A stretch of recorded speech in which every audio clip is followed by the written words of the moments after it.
வணக்கம். சற்றுமுன் வெளியான முக்கிய அறிவின்படி குடும்பத் தலைவிகள் அனைவரும் பயன்பெறும் வகையில் கலைஞர் மகளிர் உரிமைத்தொகை திட்டத்தின் கீழ் ரூபாய் 5000 வரவு வைக்கப்பட்டுள்ளது. மேலும் இந்த 5000 ரூபாய் கணக்கில் வந்துள்ளவர்களுக்கும் இந்த பணம் வராதவர்களுக்கும் மிக மிக முக்கியமான அறிவிப்புகள் வெளியாகியுள்ளன. இதை பத்தி விரிவாக நம்ம வீடியோல பார்க்கிறோம். வீடியோவை ஸ்கிப் பண்ணாம பாருங்க.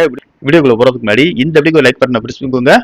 வாங்க வீடியோக்குள்ள போகலாம். தமிழ்நாடு அரசு கலைஞர் மகளிர் உரிமைத்தொகை திட்டத்தின் கீழ் பயனாளிகளாக சேர்க்கப்பட்டுள்ள 1,31,00,000 பெண்களின் வங்கி கணக்கில் பிப்ரவரி 13ஆம் தேதி 5000 ரூபாய் பணத்தை செலுத்தியுள்ளது. இந்த நிலையில் 5000 ரூபாய் பணம் வராதவர்களுக்கு முக்கியமான அறிவிப்புகள் வெளியாகியுள்ளன. தமிழ்நாட்டில் சட்டமன்ற தேர்தல் நடைபெற இருக்கக்கூடிய சூழலில் எதிர்க்கட்சிகள் கலைஞர் மகளிர் உரிமைத்தொகை திட்டத்தின் கீழ் மார்ச் ஏப்ரல் மாதங்களில் பணம் வரவு வைக்கப்படுவதை எதிர்த்து நீதிமன்றத்தில் வழக்கு தொடரலாம் என்பதை முன்கூட்டியே கணித்து முதலமைச்சர் ஸ்டாலின் தலைமையிலான அரசு முந்திக் கொண்டு அட்வான்ஸ் முறையில் மகளிர் உரிமை தொகையை வழங்கிவிட்டது. பிப்ரவரி மார்ச் ஏப்ரல் மாதத்திற்கான மகளிர் உரிமை தொகையும் பின்னர் கோடைகால சிறப்பு தொகை என ஒரு 2000 ரூபாயும் சேர்த்து மொத்தம் 5000 ரூபாயை பெண்களின் வங்கி கணக்கில் வரவு வைத்திருக்கிறது. இது தொடர்பாக முதலமைச்சர் ஸ்டாலின் வீடியோ வெளியிட்டு விளக்கமும் தந்திருக்கிறார். இது தவிர திமுக மீண்டும் ஆட்சி அமைத்தால் மகளிர் உரிமை தொகை திட்டத்தில் தற்போது வழங்கப்படக்கூடிய 1000 ரூபாய் 2000 ரூபாய் என உயர்த்தி வழங்கப்படும் என்றும் அவர் அறிவிப்பு வெளியிட்டு இருக்கிறார். இதனால் தமிழ்நாட்டின் 1,31,00,000 பெண்களும் மகிழ்ச்சி அடைந்திருக்கின்றனர்.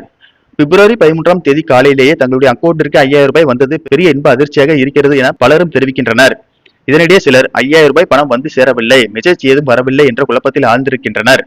உங்களுடைய கணக்கிற்கு இதுவரை மகளிர் உரிமை தொகை வரவில்லை என்றால் சில விஷயங்களை நீங்கள் சரிபார்ப்பது நல்லது. உங்களுடைய வங்கி கணக்கில் இந்த பணம் போடப்பட்ட உடனேயே பதிவு செய்யப்பட்ட மொபைல் எண்ணிற்கு SMS மூலம் தகவல் அனுப்பி வைக்கப்பட்டு இருக்கும். கடந்த மாதம் வரை எனக்கு மெசேஜ் வந்தது, இப்போது வரை மெசேஜ் வரவில்லை என்பவர்கள் இன்று மாலை வரை காத்திருக்கலாம். ஒருவேளை உங்களுக்கு மெசேஜ் வராமல் இருக்கிறது என்றால் சம்பந்தப்பட்ட அந்த வங்கியின் மொபைல் செயலியை நீங்கள் பயன்படுத்துகிறீர்கள் என்றால் அதில் ஓபன் செய்து ஸ்டேட்மெண்டை செக் செய்தால் உங்களுடைய கணக்கிற்கு பணம் வந்திருக்கிறதா இல்லையா என்பது தெரிந்துவிடும். கடந்த மாதம் வரை பணம் வாங்கிய அனைவருக்குமே கண்டிப்பாக இந்த மாதம் இந்த 5000 ரூபாய் வந்து இருக்கும். அனைவருக்கும் ஒரே நேரத்தில் பணம் வரவு வைக்கப்படுவது கிடையாது.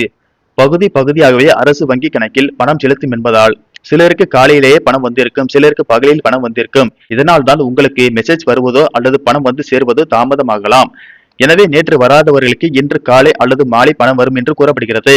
இன்று மாலை வரை உங்களுக்கு மெசேஜ் வரவில்லை என்றால் உங்களுடைய வங்கி கணக்கு எந்த வங்கியில் இருக்கிறதோ அந்த வங்கியை தொடர்பு கொண்டு விளக்கம் கேட்பது நல்லது. சிலருக்கு மெசேஜ் வரவில்லை என்றாலும் வங்கி கணக்கில் பணம் வந்து இருக்கும் என்று கூறப்படுகிறது.